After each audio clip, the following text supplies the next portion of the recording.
The story, rotting away on a rusted chain.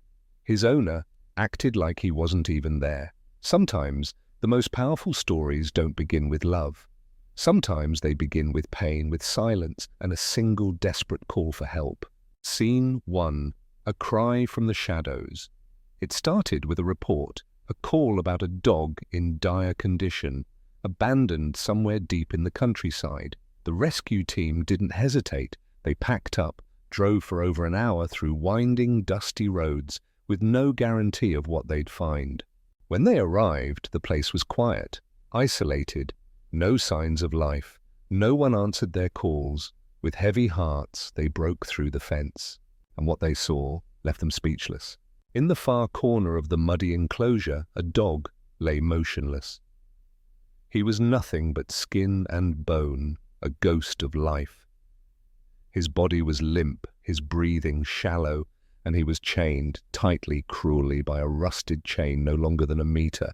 He didn't lift his head, he didn't move, because he couldn't, because maybe he no longer wanted to. Scene 2. Invisible in his own cage. They waited for the owner to appear. Minutes passed, then more, but no one came. A nearby farmer finally spoke. The owner? He almost never shows up. That's when it hit them. This wasn't just neglect. This was abandonment, willful, intentional, heartless. To the person who once brought him here, this dog didn't exist anymore. But how long had he suffered like this? How many scorching days or freezing nights had he endured, tethered to a chain, waiting for someone who would never return? His eyes were empty, not angry, not frightened, just hollow, like the light had long since gone out. The team gathered what they needed: the owner's name, his details, and the evidence. A case for animal cruelty was being filed. But that could wait. First, they had to save him. Scene 3.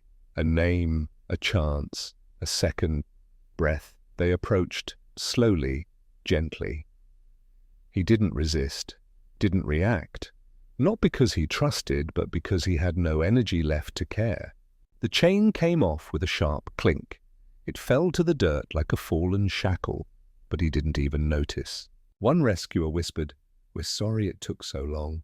They named him Mufasa, a name of strength and pride, in hopes that something within him still held on to that. He was lifted with care, wrapped in blankets, and taken straight to the hospital. There, the veterinary team moved swiftly. They cleaned his wounds, flushed away the dirt and pus, removed debris lodged in the open gashes. Infection had set in deep, around his ears, his spine, his body had become a battlefield. He was given antibiotics, pain relief, a nutrition plan, fluids, warmth. And though his body slowly responded, his soul remained silent. Mufasa wouldn't eat, wouldn't lift his head, wouldn't look anyone in the eye. It was like his heart had decided the world wasn't worth trusting anymore. Scene 4. Between life and letting go. Morning brought more complications. He needed a blood transfusion, but he refused to cooperate, still wouldn't eat, still lay motionless, caught between worlds. The vet delivered the words no one wanted to hear. He has septicemia. The infection is in his blood now. The room fell quiet. The wounds, the maggots, the filth. It had all taken a toll deeper than they'd imagined, and now it was no longer just about treatment. It was about his will to fight. Some moments he looked like he had already said goodbye. His gaze drifted to nothing, his breath slow, silent. But then there were glimmers, an ear that twitched at a soft voice, a blink when someone said his name. Signs, tiny signs, but enough to hold on to. They began ozone therapy for his severely infected ear. It might not be enough, he might still need surgery, but they weren't giving up. Because Mufasa wasn't just another patient. He was a soul, a story, a life that deserved a second chance. Scene 5. In the arms of hope. The days grew long and uncertain. Treatments continued. Infections slowly receded. His body began stabilizing, but barely. One night, as the team sat quietly beside him, Someone reached out and rested a hand on his side. For the first time, he didn't flinch. And then it happened. A twitch, a sigh, and slowly he lifted his head. It wasn't much, but it was enough to make someone cry. The team whispered his name. Mufasa. He blinked, looked around, and for a brief, shining moment, he saw them. They fed him warm broth with a syringe, gently encouraging him to eat. He accepted it, just a little, but that little was everything. He was still incredibly weak.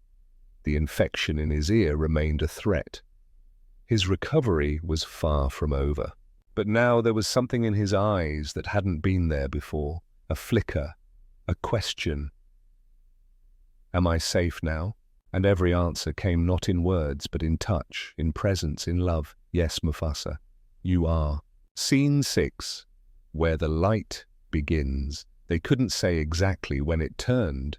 Maybe it was the moment he took food willingly, or when he let his paw rest on a nurse's lap, or when his tail, just once, gave the slightest wag.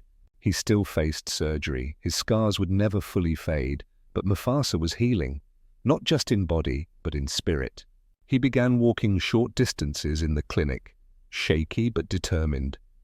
He no longer stared through people. He looked at them, trusted them, sometimes even nuzzled into their arms. The dog who once lay dying in the mud now rested peacefully in a soft bed, surrounded by warmth, by music, by human voices that promised nothing but care. And for the first time in his life, he wasn't waiting for someone who would never come. He was living for the ones who stayed. Mufasa's journey isn't over, but he is no longer a forgotten soul at the end of a chain. He is no longer invisible. He is seen, he is loved, he is safe.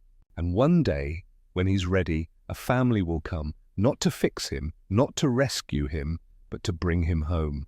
Narrator's gentle close. If you believe every soul deserves a second chance, if this story touched your heart, please share it. Let Mufasa's voice reach beyond the silence he once lived in.